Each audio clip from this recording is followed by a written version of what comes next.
Mesdames et messieurs, bonjour et bienvenue à cette session de la revue de presse du vendredi 25 juillet 2025. Débutons ce dernier numéro de la semaine avec le Patriote qui nous rend compte de la sortie de la 22e promotion des gendarmes commandos en présence du ministre de la Défense Téné Brahima Ouattara. Fraternité Matin souligne que ce sont au total 499 gendarmes qui reçoivent leur attribut avec des instructions fermes de la tutelle. Ce sont des commandos formés pour faire face à toute velléité, a indiqué le ministre de la Défense. Et puis le mandat nous apprend que Begré-Mambé a remis les clés de 133 villas de la cité préfectorale de Bingerville.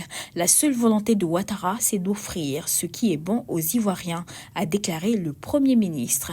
Et l'expression nous révèle comment le président Ouattara a conquis le cœur des Ivoiriens à travers la construction des routes, des ponts, de la croissance économique et surtout des hôpitaux. À quelques jours de la célébration du 65e anniversaire de la Côte d'Ivoire, le rassemblement nous informe que les cadres et élus du Grand Centre préparent un grand coup. Amédée Kouakou appelle à une forte mobilisation. Dans 3 mois, la Côte d'Ivoire ira aux urnes pour choisir son président pour les 5 prochaines années. Le Jour Plus fait savoir que Aoua Dombello entame aujourd'hui la première étape de son parcours électoral.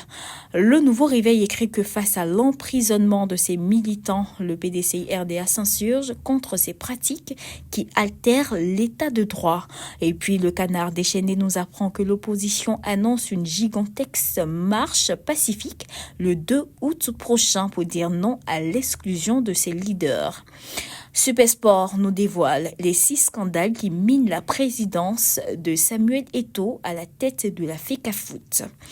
Avant de clore cette session, jetons un coup d'œil sur la une de Soir Info qui nous informe qu'en plein mariage, un artiste musicien s'écroule et meurt.